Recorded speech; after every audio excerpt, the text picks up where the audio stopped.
Dolce is a short documentary directed by Angelo Ficini and Gail Isler that follows a young girl as her mother teaches her to swim, not only so she can help harvest Pangaea fish with the rest of the women who live in the village, but due to the effects of climate change on their surroundings. This presentation will attempt to show how the short documentary is predominantly using the observational mode, while analyzing how the use of the observational mode, woven in with the piece's content and filmmaking style, helped to create an engaging piece. Observational documentaries are the realist and most honest form of documentary, hence why they are sometimes referred to as cinema verite or truth cinema. The aim of observational mode piece is in its name, observe.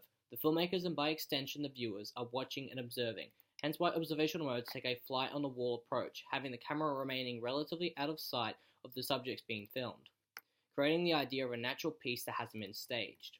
This is done by the director by having very little, if any, involvement with what is being filmed. As there are no arranged interviews, no voiceovers or narration, the sound is diegetic and the film is edited in a way that allows for space and time to have a clear continuity, this allowing for the audience to feel as if they are right there observing. It uses natural lighting and is taken place in a real location and is driven by events that are transpiring. Observational documentaries are all about maintaining realism and creating an authentic experience for the viewer, allowing the audience members to come to their own conclusions from what they have seen. The content of this short documentary is about coming of age and climate change, and uses the observational mode to show this. Dolce lives in a village where the threat of drowning is ever growing, due to them being surrounded by water and the rising water levels destroying their homes. Directors themselves have stated that the story of Dolce learning to swim, in a part of the world so connected to water, could connect the viewer to this place and so its traditions, and at the same time touch on a more universal theme. This connection to the viewer was done with the observational mode. This was done by using the observational mode technique of fly on the wall, as we merely observe the lives of Dolce and her people from a distance.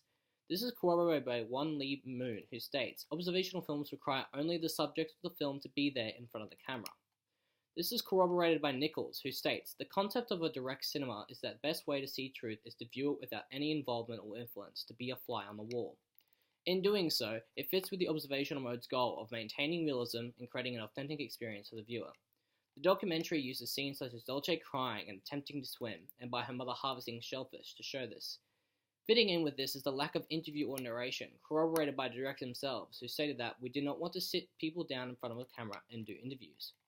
The film is lit naturally, and the only sound we hear are from the people and the world that surrounds them, fitting in with the observational mode.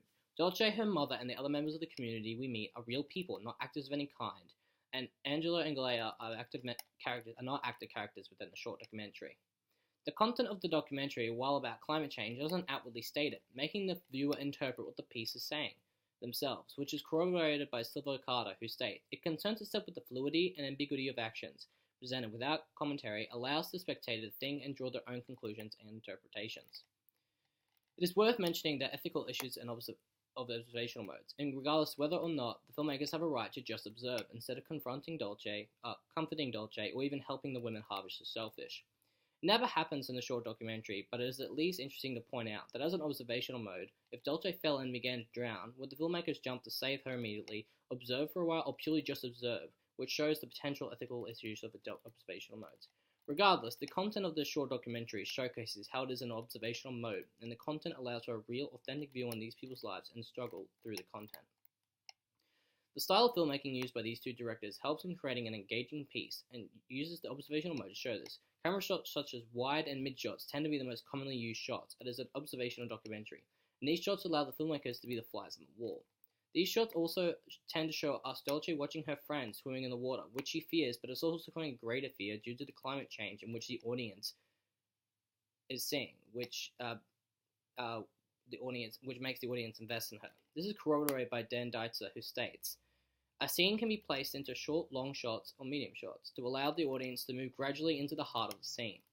It was found on Angelo's website that he uses Red Epic Dragon cameras, which are very small in size, a stylistic technique that gives him greater mobility, which fits into the observational mode, such as when he pan around the boat with Dolce and her mum. It is smooth, which doesn't make the audience feel out of place in the film. The use of diegetic sound makes the film more realistic, as can be seen when we watch Dolce swimming. We hear the thrashing of her body and her crying, which invokes emotions and shows realism. As Nightmare states, diegetic sound must be realistic. When it comes to cuts, there is evidence of cutting from dialogue to non-dialogue scenes, more typical of the poetic mode. However, this is a stylistic choice and does not take us out of the observational feel of the piece, due to space and time being maintained, as we remain in the relative location with Dolce and her mother. This is corroborated by Bettina, who states, when a documentary is turned editing using pieces assembled from various places, the techniques of continuity editing facilitate a smooth flow of images. In conclusion, Dolce is an observational documentary, and the modes, content, and style of filmmaking have been clearly shown to be interwoven to create a compelling piece.